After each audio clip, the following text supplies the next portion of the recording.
नमस्कार. Home minister कुटुंबाचा immunity booster special partner Cinthol लाईव्हच्या या भागात मी आदेश बांदेकर आपल्या सगळ्यांचं मनापासून स्वागत करतो. पूनम श्रीकांत हाडके आणि पूनम विवेक दिवटे सासर माहेर आजच्या या भागात काय घडणार बघूया. मी इकडनं लगेच लक्ष्मी पाठवतो. थांबाई बघा पाठवतो. आली वहिनी आता उखाणा घ्या ना.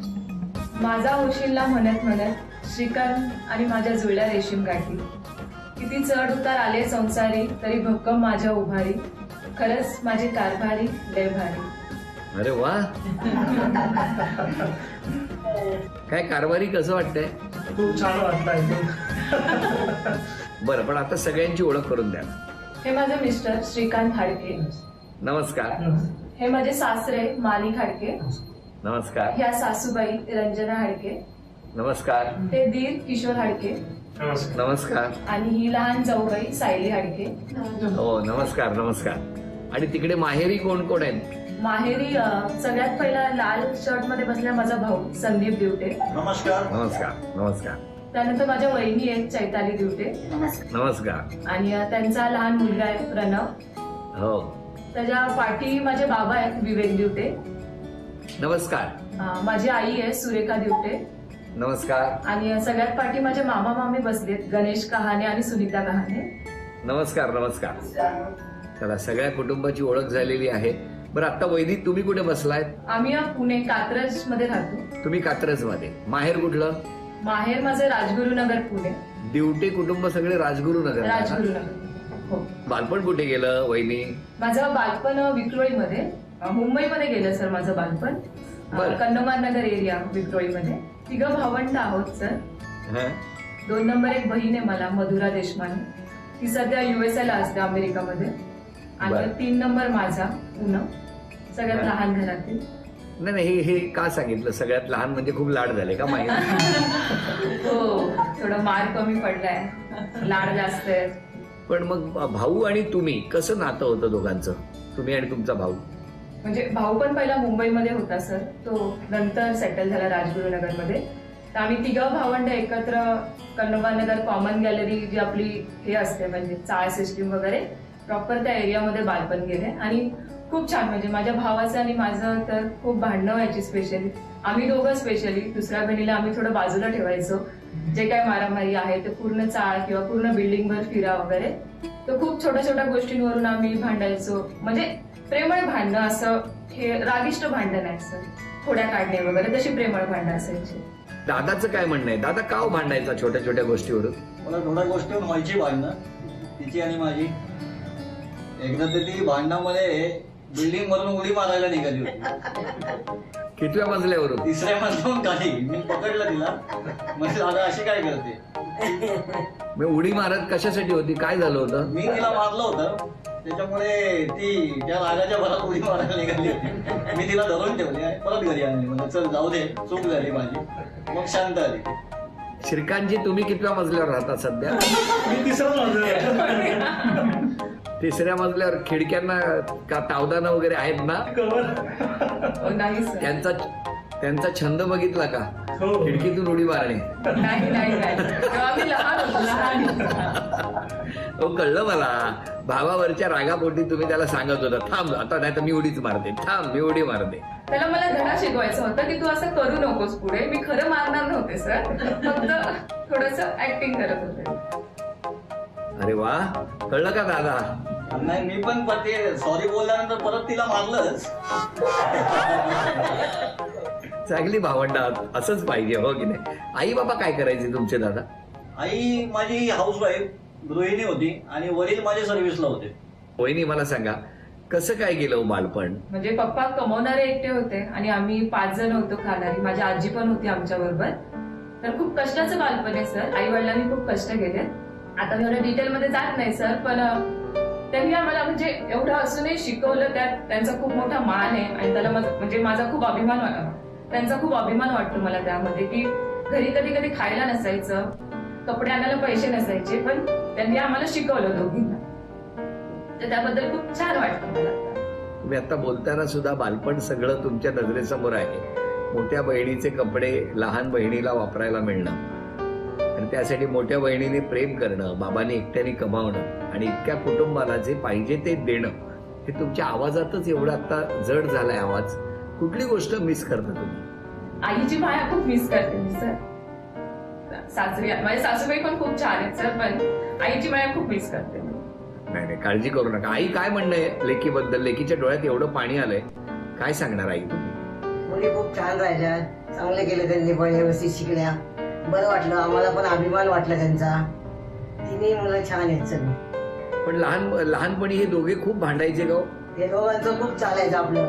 ती कांदा खायची नाही पहिली लहानपणी, आधी तर मस्करी करायचं, चाट कांदा टाक काय कर. तो माझ्या चहामध्ये वगैरे कांदा टाकायचा सर आणि मला बळबळ प्यायला लावायचा. तो मला आवडत नाही कांदा, कच्चा कांदा.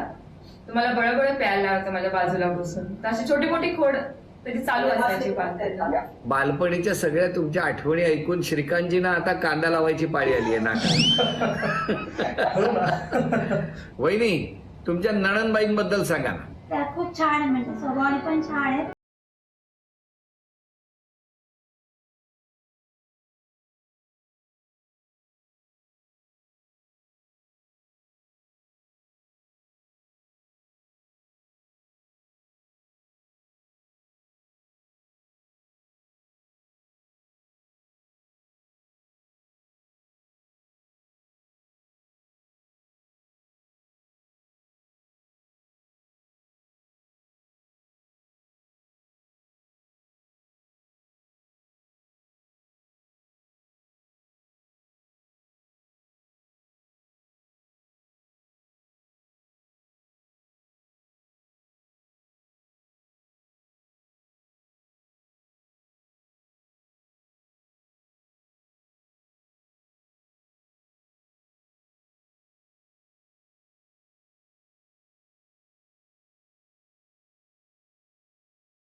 वरून त्या ऐकूया.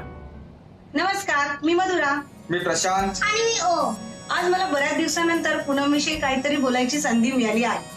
खरं तर ती माझी लहान बहीण आहे, पण त्याहूनही अधिक ती माझी जिवलग मैत्रीण आहे. मला भांडणाचं काही आठवत नाही, पण अगदी लहानपणापासून आतापर्यंत आम्ही सर्व काही शेअर केले आहे. ती खूप जिद्दी आहे, हार्डवर्किंग आहे, पॅशनेट आहे आणि आता ती खूप सुगरण आहे. अगदी प्रतिकूल परिस्थितीत सुद्धा ती खंबीरपणे उभी राहिली आणि प्रोफेशनली ती आज ज्या पदावर आहे त्याचा मला खूपच अभिमान आहे. अशीच पुढे जात राहा, खुश राहा, आनंदी राहा. आम्ही सगळे तुझ्या बरोबर आहोत. थांबा, मला काहीतरी बोलायचंय.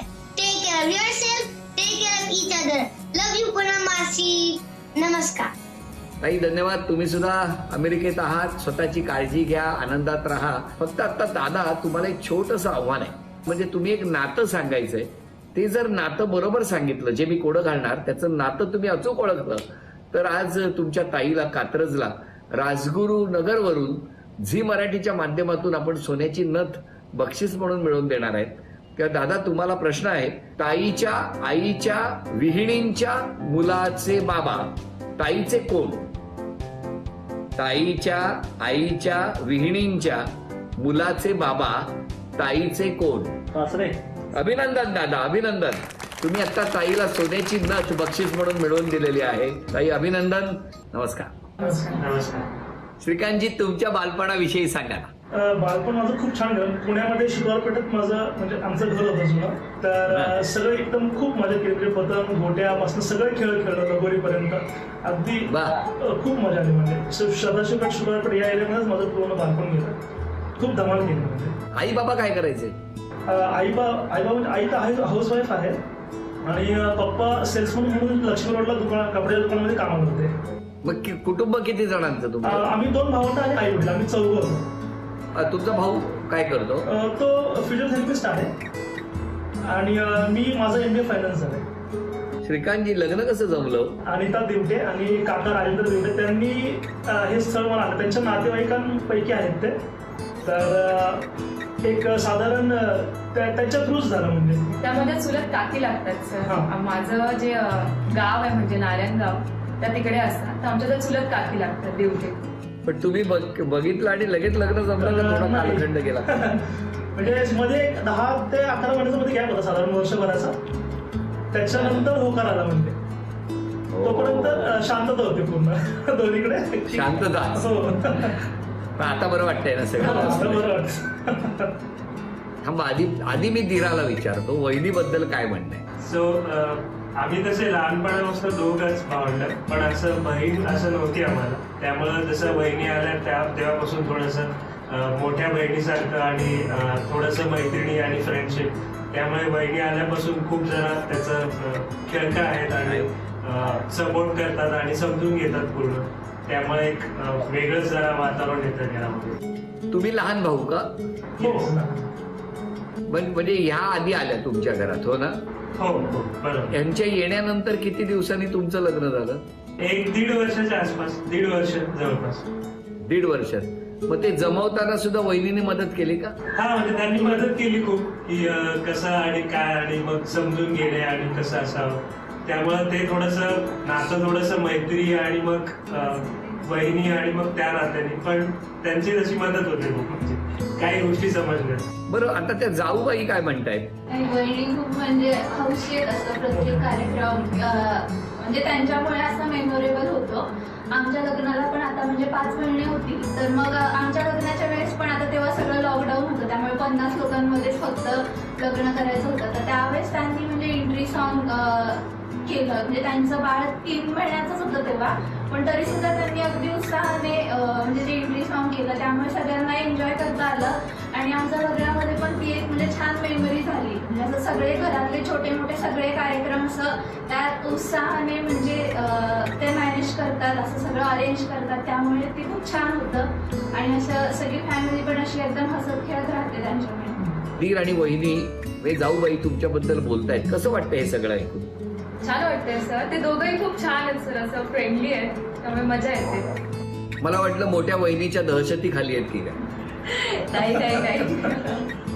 आता खरं मत आम्हाला कळणार आहे. सासूबाई काय म्हणतात तुम्ही?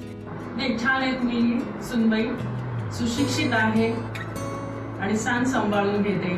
छोट्या बाळाला पण तिने स्वतः सगळं छान सांभाळले तिच्या.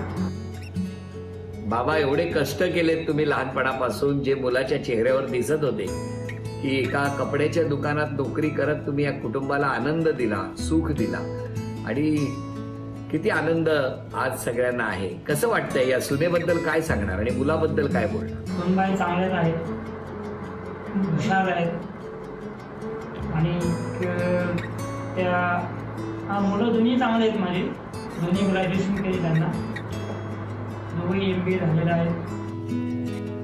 केवढी मेहनत केली आहे तुम्ही बघा. त्याचं आता इतकं छान हे सगळं श्रीमंती, आनंदाची श्रीमंती दिसते घरात. इतकं अजून काय पाहिजे?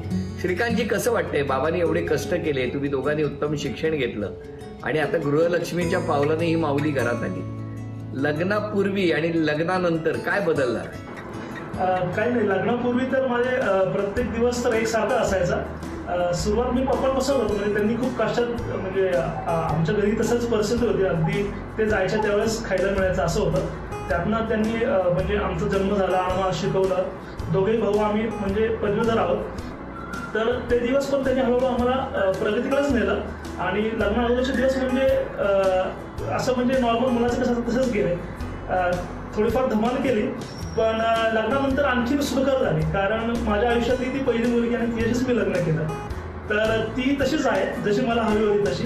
आणि तिच्या पावलाने आमच्या घरी तर लक्ष्मी आलेच, सुखही आलं आणि खूप सुंदर म्हणजे अतिशय सुंदर दिवस चालू आहेत माझ्या आता. वहिनी आज क्षमा मागायची असेल तर कोणाची मागा? सॉरी बोलायचं असेल तसं आई वडिलांनाच बोलेल. कधी कधी रागाच्या भरात खूप काही बोलून जाते, तर त्यांची क्षमा मागेल. आणि तुम्ही? मी माझ्या वडीलधारी लोक किंवा आई वडिलांना असं कधी आपल्याला मौका मिळत नाही, तुमच्यामुळे संधी मिळाली तर त्यांना खरंच मी माफी मागेन की कधी काही माझ्या तोंडातनं काही अपशब्द पडले असतील किंवा रागाच्या भरात काही बोललो असेल, असं कधी होत नाही. तरी पण मागतो. आणि माझ्या मुख्य म्हणजे मित्रांचे मागतो की लग्न झाल्यापासून थोडंसं माझं गाठीभेटी कमी झाल्या. वहिनी मित्र तोडून टाकले तुम्ही असं? नाही, मी ते इम्प्रूव्हमेंट म्हणजे मला ते सुधारायचे आहे ना ही गोष्ट की मी थोडा जास्त वेळ देईन त्यांना, मित्रांना. हो. किती वर्ष झाली लग्नाला? 3 वर्ष. 3 वर्षात मित्र आठवायला लागले तुम्हाला? नाही, काही सुंदर क्षण असतात ते मित्रांशी शेअर केले की आणखीन त्याचा आनंद वाटतो, त्यामुळं असं ओढ लागते कधी काही. असावेच, मित्र असलेच पाहिजेत. चांगले मित्र सोबत असणं यासारखं दुसरं भाग्य नाही. असेच आनंदी राहा. तुम्हाला फक्त मी काही प्रश्न विचारणार आहे. 5 प्रश्न विचारणार. त्या 5 प्रश्नांपैकी जर 3 प्रश्नांची उत्तरं तुम्ही बरोबर दिली तर आज आमच्या ताईला तुम्ही तन्मणी बक्षीस म्हणून मिळवून देणार आहात. त्यासाठी माझा पहिला प्रश्न आहे, ताईंच्या मैत्रिणी कॉलेजमध्ये त्यांना कोणत्या नावाने हाक मारायच्या? छोटू. का? ती जी हाईट जरा ऍव्हरेज आहे त्यामुळे. म्हणजे मैत्रिणीपेक्षा कमी होते सर मी सगळ्या मैत्रिणींपेक्षा. अभिनंदन, पहिलं उत्तर बरोबर आलं. अभिनंदन. तुमचा जेव्हा साखरपुडा झाला त्यावेळेला त्या दिवशी वार कुठला होता? गुरुवार होता. गुरुवार. हो. हे उत्तर चुकलं. वहिनी, कुठला होता वार साखरपुड्याच्या दिवशी? शुक्रवार. गुरुवार नसेल. लग्नही शुक्रवारी झालं आणि साखरपुडाही शुक्रवारी. गुरुवार सांगून 1 उत्तर चुकलं. 5 प्रश्न, 2 प्रश्न झालेले आहेत, 1 बरोबर 1 चुकलंय. तिसरा प्रश्न आता तुमच्यासाठी. आणि तिसरा प्रश्न आहे, श्री सिद्धिविनायक गणपती मंदिर मुंबईत कुठे आहे? प्रभादेवीला. अभिनंदन. चला, 2 उत्तरं बरोबर आली. पुढचा प्रश्न, 2011 मध्ये भारतीय क्रिकेट संघाचं कर्णधार कोण होतं? धोनी. महेंद्रसिंग धोनी. अभिनंदन. चला, 3 उत्तरं बरोबर आली. आता शेवटचा प्रश्न तुमच्यासाठी हे थोडंसं कोडं आहे आणि ते कोडं असं आहे, कडू असला तरी पौष्टिक असतो, मगरीप्रमाणे खवले पांघरतो. कोण? कारलं. अभिनंदन. थँक्यू. 5 पैकी 4 प्रश्नांची उत्तरं बरोबर दिली आणि वहिनींना तन्मणी झी मराठीकडून मिळवून दिलाय. वहिनी, अभिनंदन. बरं, आता मला तुम्हाला ना एक आव्हान द्यायचं. येस. एकीकडे श्रीकांतजी आणि तिकडे भाऊ दोघेही सज्ज आहेत आणि या खेळामध्ये मला बघायचे आज पैठणी पटकावून कोण देणार. स्क्रीनवरती काही अक्षरं येतील, त्या अक्षरांमध्ये वस्तूंची नावं आहेत. वेळ सुरू होताच क्षणी तुम्ही दोघेही जाऊन एक एक वस्तू घेऊन येणार. 1 मिनिटामध्ये सर्वात जास्त वस्तू जे कोणी आणणार ते आज या माऊलीला, आमच्या वहिनींना पैठणी मिळवून देणार. आणि त्यासाठी स्क्रीनवर येत आहेत ती अक्षरं.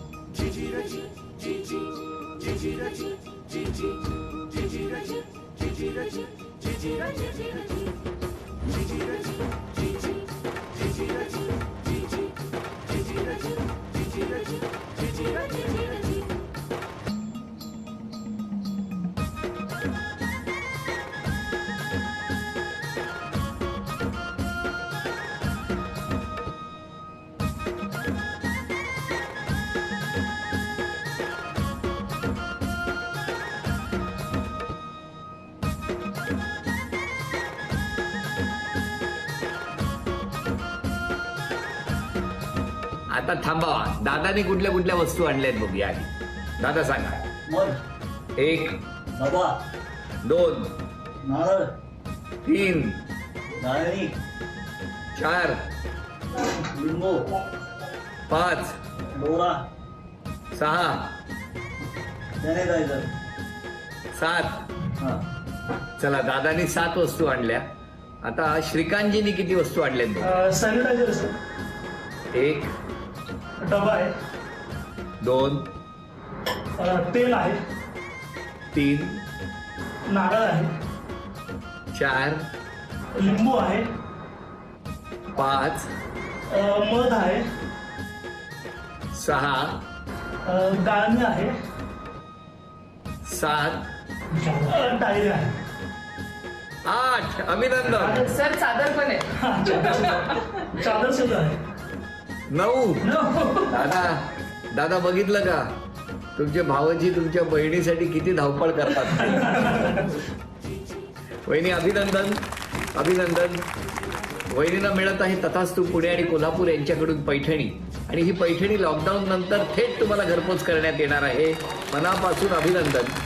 असेच हसत राहा, आनंदात राहा, आणि हा होम मिनिस्टर कुटुंबाचा इम्युनिटी बुस्टर न चुकता पाहत राहा. सगळी काळजी घ्या असं म्हणत आजचा भाग इथेच संपतो आहे. पुन्हा भेटूया अशीच एक पैठणी घेऊन होम मिनिस्टर कुटुंबाचा इम्युनिटी बुस्टरच्या पुढच्या भागात. नमस्कार.